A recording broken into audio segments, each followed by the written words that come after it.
Bonjour tout le monde. Est-ce que vous êtes en mesure de comprendre certains de vos comportements? Et si en fait, ceux que vous aimez le moins partaient d'une belle intention? Mon nom à moi, c'est Carole Laurando. Je suis accompagnatrice holistique et je vous guide à travers conscient et inconscient à trouver vos propres solutions.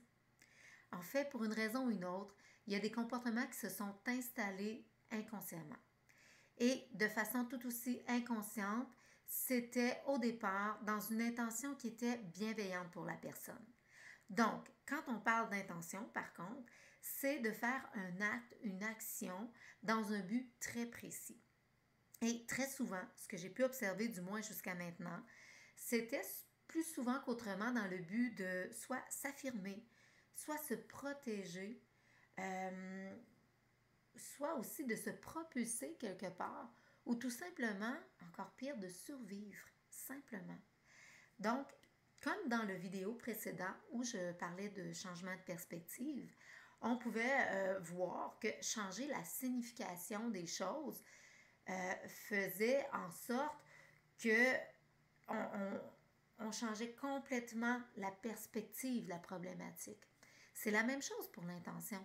Quand on comprend l'intention qui s'est installée en arrière d'un comportement, que pourquoi le comportement en fait s'est installé grâce à une intention bienveillante pour nous, ça change la donne. Ça lui donne toute une autre signification aussi. Donc, dans les techniques de recadrage qui existent en PNL, dans les changements de perspective comme tel, parce que ça fait partie de ça, ben, il y en a qui servent à recadrer certains comportements qui sont juste plus d'actualité, mais que l'intention reste encore d'actualité, elle. C'est juste qu'il faut faire une espèce de mise à jour du comportement parce qu'il est plus adapté à la situation. Et en revisitant l'intention de départ, on peut comprendre pourquoi le comportement s'est installé, puis on peut faire des suggestions à de nouveaux comportements maintenant qu'on peut adopter ou non, tout dépendant de ce qui convient. Et puis, il y a une espèce de mise à jour qui s'installe pour être mieux adapté aux besoins du moment. Et puis, en hypnose, il y a une technique tout aussi similaire aussi, qui est faite soit pour des comportements à adopter, soit pour des choix nouveaux qui sont à faire aussi. Et il y avait aussi où apporter des nouvelles solutions. C'était ça. Donc, on visitait les valeurs de la personne en passant par le cœur. On visitait aussi les solutions qui étaient à apporter en passant par la tête. Et on visitait les actions qu'on pourrait faire en passant par le ventre. Et il faut, parce que c'est une technique que je fais toujours, il faut les mettre toutes en accord, les trois parties, pour s'assurer que nos valeurs sont bien respectées, que les actions suggérées, pas les actions, mais les solutions suggérées sont bonnes en soi pour la personne et que les actions à faire vont être faisables d'une manière ou d'une autre.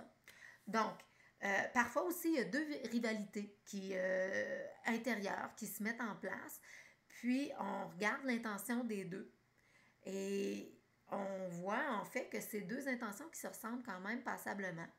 On fait présenter ces deux parties-là qui sont intérieures de nous, qui ont chacune une intention bien distincte ou qui se ressemblent en fait. Et puis, on les fait se présenter, on les fait voir qu'ils pourraient travailler ensemble, puis à un moment donné, ils se joignent ensemble pour former seulement une entité. Et à ce moment-là, ça devient une alliance avec une seule intention bienveillante pour la personne avec de nouveaux comportements qui arrivent aussi par la suite. Et puis, pour moi, j'avais en fait ça, à l'intérieur de moi, j'avais un côté où il y avait une intention de respecter mon intégrité et mon authenticité, puis de l'autre côté, l'intention de seulement me faire accepter comme tel, même si je devais tolérer certaines choses que auparavant j'aurais jamais tolérées dans aucune autre situation. Et j'ai visité les deux parties, en fait. J'ai vérifié l'intention des deux et pour en venir à une seule qui était de me faire accepter dans toute mon intégrité. Fait que voyez-vous, ça se ressemblait au départ, mais je les ai joints ensemble pour organiser mieux la situation. et me donner un peu plus de force. C'est sûr, j'ai fait d'autres techniques aussi par rapport à ça, avec des phrases d'intention, et puis ça, je vais vous en parler dans une autre vidéo. Mais c'est ça, j'ai établi des nouveaux comportements, j'ai accepté de faire des actions qui parfois même me sortaient de ma zone de confort, et puis j'ai assumé mes points de vue différents des autres. Assumer, c'est déjà beaucoup.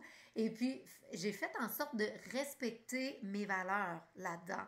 Même si j'avais peur qu'on le prenne mal au départ, j'ai quand même respecté mes valeurs tout en m'assumant complètement et j'ai pris ma place en toute légitimité. Voilà. Donc, si j'ai des trucs conseils à vous donner à ce moment-là, pour un de vos comportements qui est là, qui ne vous plaît plus, vérifiez depuis combien de temps qui est là, justement. Et puis, dans quelles circonstances il était apparu. Et pour les actions ou les choix que vous avez à faire, est-ce que vos valeurs sont respectées? Est-ce que votre être est écouté? Donc, pour l'être unique, complexe et entier que vous êtes, je vous souhaite tellement d'avoir toujours les meilleures intentions qui soient, juste pour vous. Voilà. Alors moi, je vous dis à la prochaine. Bye!